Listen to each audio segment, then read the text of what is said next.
Mrs का phone आया 10:30 बजे के आसपास कि घर में जल्दी आओ, रिया ने गलत हरकत करती है। क्या किया तो सुसाइड कर लिया बोलने लगी।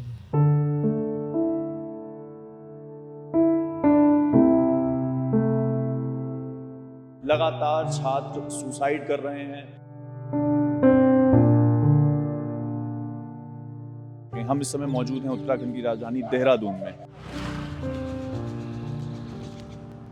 ये बोल रही थी कि अब फिर से पढ़ना पड़ेगा, नया सिलेबस नया आएगा कुछ, तो थोड़ा सा नर्वस तो थी वो। सोचा नहीं था कि आगे जाके ऐसा हो जाएगा, तो हम उसको ऐसा सोचते ही नहीं, फिर ऐसा कुछ हम मना ही कर देते मत कर बोल के। हम 99 में कारगिल में लड़े थे, हमारे कई साथी शहीद भी हुए हैं। उस समय भी इतना वो नहीं था जब आज मेरे को उससे ज़्यादा भारी पड़ रहा है।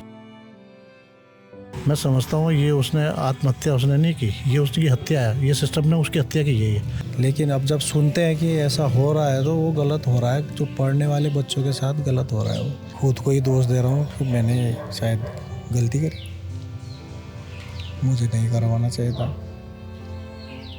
क्या बोलूँ, मैं तो यही बोलना चाहता हूँ कि बच्चे आगे कोई भी हो, किसी के भी बच्चे हो, ऐसा ना करें प्लीज़, क्योंकि जो माँ बाप है वो नहीं सहन कर पाते।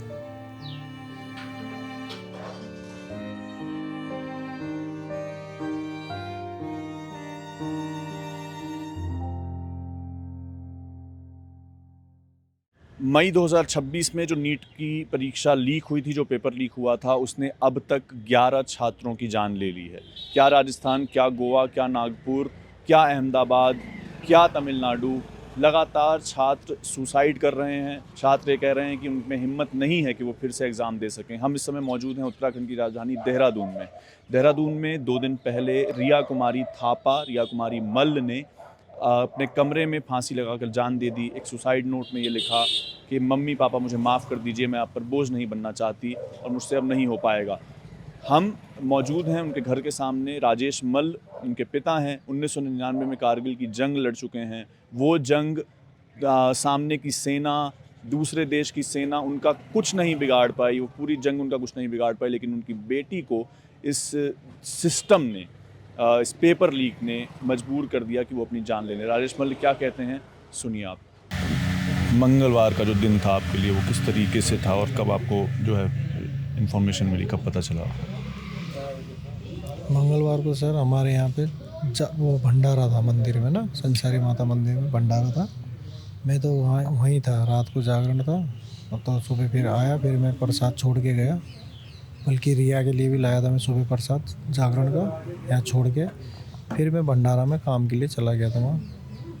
तो जैसे मैं गया वहाँ, थोड़ी देर के बाद मिसिस का फ़ोन आया 10:30 बजे के आसपास, 10:30 पौने 11 कितना हो रहा था, कि घर में जल्दी आओ, रिया ने गलत हरकत करती है। क्या किया तो सुसाइड कर लिया बोलने लगी। फिर मैं बिल्कुल जैसा था वैसे भाग के आया। आके देखा तो मेरी मिसिस ने देखा हमने कि वो उसको अपना मतलब खुदकुशी कर लिया था उसने, फांसी लगा के।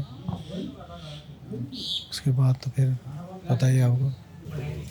कब से तैयारी कर रही थी वो नीट की, जो पिछला एग्ज़ाम था, कितने वक्त से कर रही थी? उसका ये तीसरा अटेम्प्ट था। पहले अटेम्प्ट में शुरू में तो उसने जब दिया था तब उसके लगभग 400 के आसपास उसके वो आए थे नंबर। तो फिर मैंने बोला 400 आ रहा है, आप क्या करना है? उसने बोला मैं फिर करूँगी, तो मेरे को आप कोचिंग लगा दो। फिर मैंने एलन इंस्टीट्यूट में उसका कोचिंग करवा दिया था उस समय, जब 12th करने के बाद। तो वहाँ भी उसने एक बार दिया तो उसकी तबीयत ख़राब होकर उसका पेपर थोड़ा सा ख़राब हो गया था, मतलब ये दे नहीं पाई थी एलन में, मतलब ये जो सेकंड बार में। फिर उसने बोला कि मेरी किस्मत ख़राब है, वो बोलने लगी, वो मेरी तबीयत ख़राब होगी, ये वो OMR सीट भर नहीं पाई थी वो, एक्चुअली तबीयत ख़राब होने के कारण से। फिर उसके बाद मैंने उसे बोला चलो खाली ये एक चीज़ है नहीं, तो बाकी आगे और भी देख। फिर हमने उसको ग्रेजुएशन के लिए हमने एडमिशन करवाया उसका। तो उसने BSc का भी अभी लास्ट सेमेस्टर उसने दिया था, BSc का DAV से, वो भी पेपर दिया उसने। और फिर इस बार हमने फिर उसने बोला हाँ एक बार मैं लास्ट भर्ती हूँ, मैं कर लूँगी बोला, क्योंकि पढ़ने में तेज़ थी, उसका था, उसके पास होप था उसे। तो मैंने बोला देख ले, बोला नहीं नहीं मैं कर लूँगी। तो उसके बाद उसको फिर हमने एग्ज़ाम मतलब ये भरवाया फॉर्म, तो उसने भरा उसका और उन्हें प्रिपेयर करने लगी वो।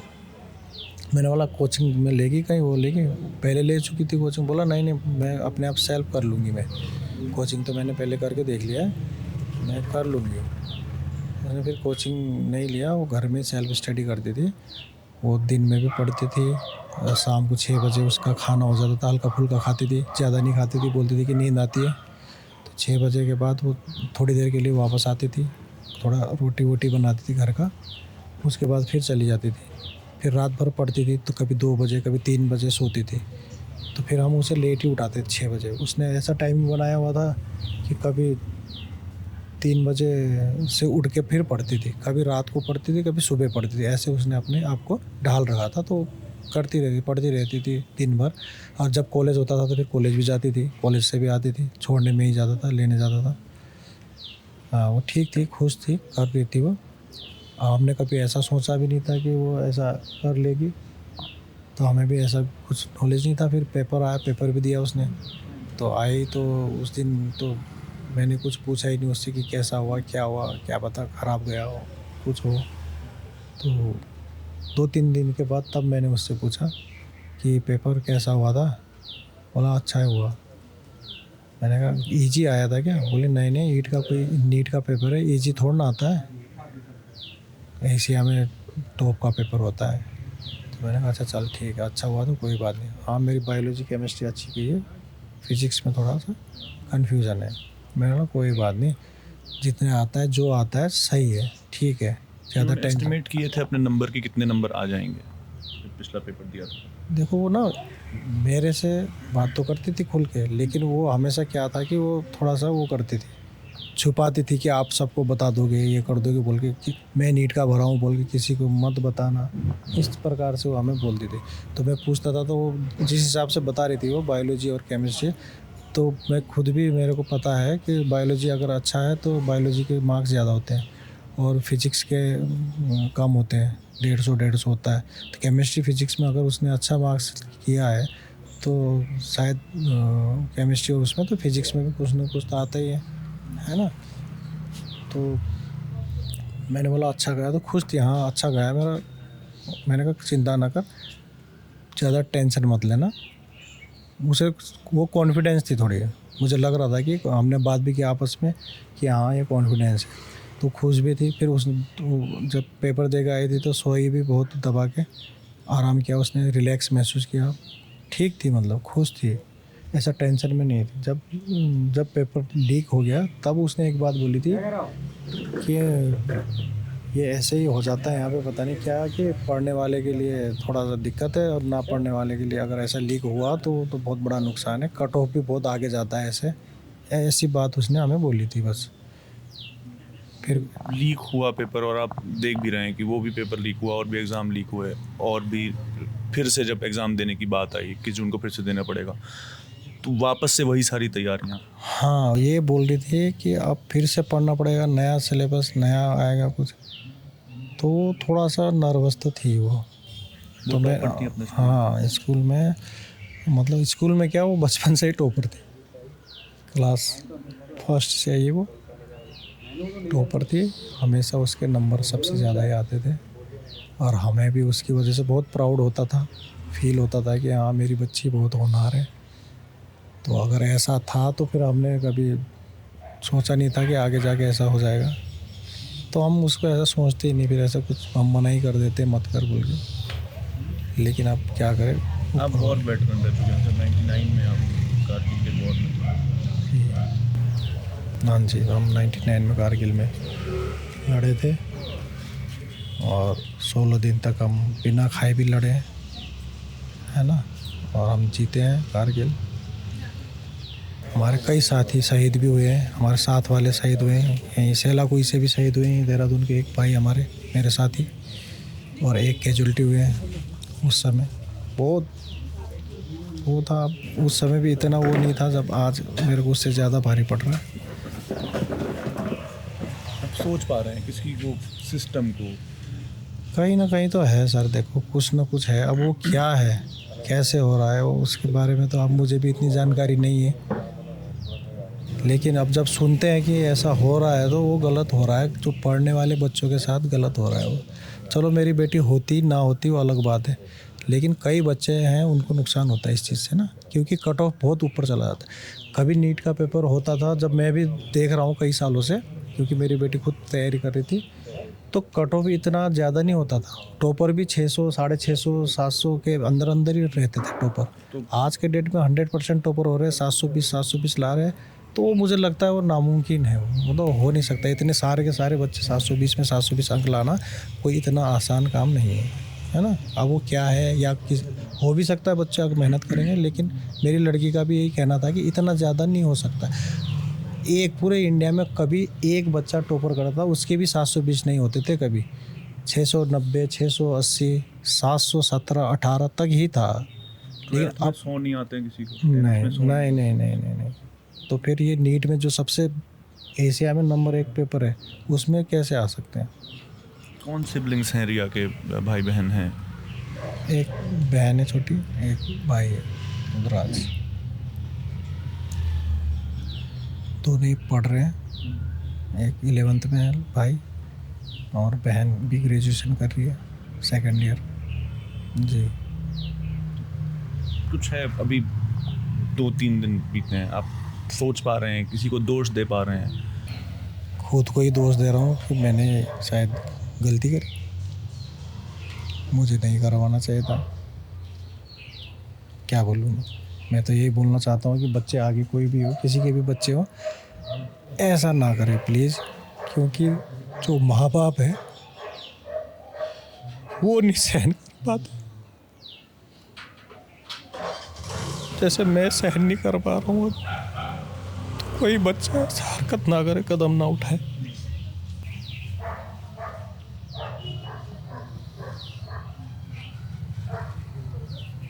हम देख रहे हैं सर कि पिछले 4 दिन में, 2 दिन में 4 जगह 5 जगह बच्चे हैं जिन्होंने सुसाइड किया। चाहे हम नागपुर देखें, चाहे तमिलनाडु देखें, चाहे देहरादून, चाहे अहमदाबाद, और ये लगातार हो रहा है। मतलब पिछले 1 महीने से 12 मई को लीक हुआ, और उस बात को भी 1 महीना और 8 दिन हो गए हैं, और 10, 11, 12, और अगर नीट को हटा दिया जाए तो बाकी जगह 19, 20 ये आंकड़ा है जो कि बच्चों ने सुसाइड कर लिया। और सिर्फ नंबर नहीं है ना, ये बच्चे हैं, मतलब जीते जागते बच्चे जो पढ़ाई कर रहे थे, ईमानदारी से सब कुछ कर रहे थे, और उन्होंने जो है सुसाइड किया। नहीं, ये तो बड़ी दुखद बात है। और मैं तो इस बात को कहता हूँ कि ये जो हमारा सिस्टम है, ये जो पढ़ाई का सिस्टम है, या जो पूरा एजुकेशन सिस्टम है, इसमें पता नहीं कहाँ घुन लग गया है, और इसकी जिम्मेदारी कोई आज लेने के लिए बात नहीं है। यहाँ देहरादून में जो ये हमारी बेटी रिया ने जो यहाँ पर ये कदम उठाया, मैं समझता हूँ ये उसने आत्महत्या उसने नहीं की, ये उसकी हत्या है। ये सिस्टम ने उसकी हत्या की है।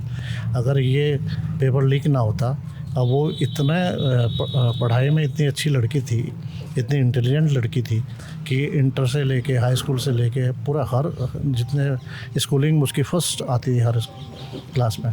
और उसके बाद उसके जो है उसको ये उम्मीद थी कि भाई मेरा जो है इस बार मेरा क्लियर हो जाएगा, इसमें है मुझे सरकारी सीट मिल जाएगी। जबकि उसका पिछली बार हो गया था, उसका और जगह से आए भी थे उसके कि प्रस्ताव आए थे कि भाई आप प्राइवेट से करा लीजिए, लेकिन उसने कहा नहीं पापा, आप पैसा आप सोचते ही हैं बच्चे के माँ बाप का भाई पैसा ना खर्च हो ज़्यादा।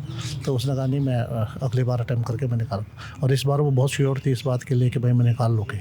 लेकिन ये एक निकम्मापन मैं समझता हूँ कि एजेंसी का इतना बड़ा निकम्मापन है ये, कि वो देख ही नहीं पा रही है कि भाई कैसे जो है कहाँ पर किस तरह से कहाँ किस स्टेज पे ये हो रहा है। आज खाली जो है लिपा पोती हो रही है हर चीज़ के लिए, तो बहुत गलत बात है। हमने देखा नहीं सर कि किसी ने कोई बयान दिया हो, चाहे एजुकेशन मिनिस्टर हो, चाहे कोई चीफ मिनिस्टर हो, चाहे प्रधानमंत्री हो, किसी ने इसको लेकर ये मुद्दा नहीं बनाया। मतलब सरकार के लोगों ने इस पर कुछ कहा नहीं, जिम्मेदारी नहीं ली। नहीं, ये मैं समझता हूँ कि ये तो बहुत ही ख़राब बात है, और इन लोगों को इस बारे में बच्चों को ज़्यादा नहीं, चलिए ठीक है, आप ये सोचते हैं कि भाई जनता शायद इसमें नाराज़ होगी, लेकिन इनको एक अपील तो ज़रूर बच्चों से सबसे एक अपील ज़रूर करनी चाहिए थी कि भैया चलो ये इस बार जो हो गया, आगे के लिए अब उम्मीद उनको बढ़ानी चाहिए थी बच्चों को कि भाई हम कोई बात नहीं, आगे के भविष्य को तुम्हारा है, आगे इस तरह से ना हो। जो है बच्चे वहाँ डिमांड कर रहे हैं, कौन कौन पार्टियाँ वहाँ दिल्ली में इस बात के लिए प्रोटेस्ट कर रही हैं कि भाई इसको जो है धर्मेंद्र प्रधान जी इस्तीफा दें, उन्हीं की विभाग के मंत्री है, लेकिन वहाँ भी कोई सुनवाई नहीं है। तो जनता में अब इन सब चीज़ का एक मैसेज तो जाता ही है ना इस बात के लिए। और मैं समझता हूँ ये राजनीतिक बात भी ना हो, लेकिन ये तो आम जनता से लोगों की जुड़ी हुई बात है। लाखों लोगों के, कितने लाखों बच्चे इसमें बैठते हैं और लाखों बच्चे एग्ज़ाम देते हैं, उसमें ये मैसेज जा रहा। अब आप ये देखिए कि अब जितनी नज़दीक 21 तारीख आ रही है, अब उतने जो है आत्महत्या के केस बढ़ते जा रहे हैं, और सरकार सब मुँह देख रही है, चुप बैठी हुई है, कुछ कह नहीं रही। और एक अपील ही कर दो भाई, बच्चों के लिए कह दो कि भाई कुछ आप ऐसा कदम ना उठाएं, आप जिससे माँ बाप को आप, चलो बच्चा चला जाएगा, लेकिन माँ बाप का क्या होगा? माँ बाप के लिए तो हमेशा के लिए ज़िंदगी भर का दुख हो गया ना ये। तो वो तो हमेशा जब भी घर में रहेंगे या कोई उनको देखेंगे तो हमेशा के लिए दुख होगा। तो ये चीज़ें बड़ी ख़राब हमारे यहाँ हो रही हैं इस तरह से, ये सब चीज़ें नहीं होनी चाहिए थी। ये देहरादून है, उत्तराखंड की राजधानी है। घटना को 4 दिन बीत चुके हैं। परिवार का और जो परिजन है उनका कहना ये है, हमने आपको बताया कि हरि भटने जो पार्षद हैं उन्होंने क्या कहा। उनका बताना यह है कि अभी तक प्रशासन से कोई शख्स मिलने के लिए नहीं आया परिवार से। उनका कहना यह है कि सरकार की तरफ से कोई मंत्री, कोई प्रशासनिक अधिकारी, पुलिस का कोई इंसान, कोई भी अधिकारी उनसे अभी तक मिलने नहीं आया है। सांत्वना देने के लिए भी अभी तक कोई बात परिवार से नहीं की गई है। और ये वो परिवार है जिसके जो राजेश मल्ल हैं वो कारगिल में जंग लड़ चुके हैं। उन्होंने कहा कि वो 16 दिन बिना खाए बिना पिए रह लिए, वो जंग उनके लिए कुछ भी नहीं थी। लेकिन अब जो उनकी बेटी के साथ हुआ है, उन्होंने जो आत्महत्या की है वो उन पर ज़्यादा भारी पड़ रहा है। तो ये एक और घटना है, एक और आत्महत्या है। लेकिन लगातार सवाल वही बना हुआ है कि जिम्मेदारी किसकी है, जवाबदेही किसकी है, कब इस पर कोई बात की जाएगी, कब कहा जाएगा कि हाँ छात्रों से माफ़ी मांगने की ज़रूरत है। उम्मीद बस यही है कि इस बार लाखों बच्चों की जो फ्यूचर के साथ खिलवाड़ हुआ, जो कि लगातार हो रहा है, इस बार शायद ना हो। लेकिन इस पूरे ट्रेंड को देखते हुए शायद कहना ही पड़ रहा है, क्योंकि लगता नहीं है कि इतना स्मूथली कोई भी एग्ज़ाम इस देश में कंडक्ट हो पा रहा है।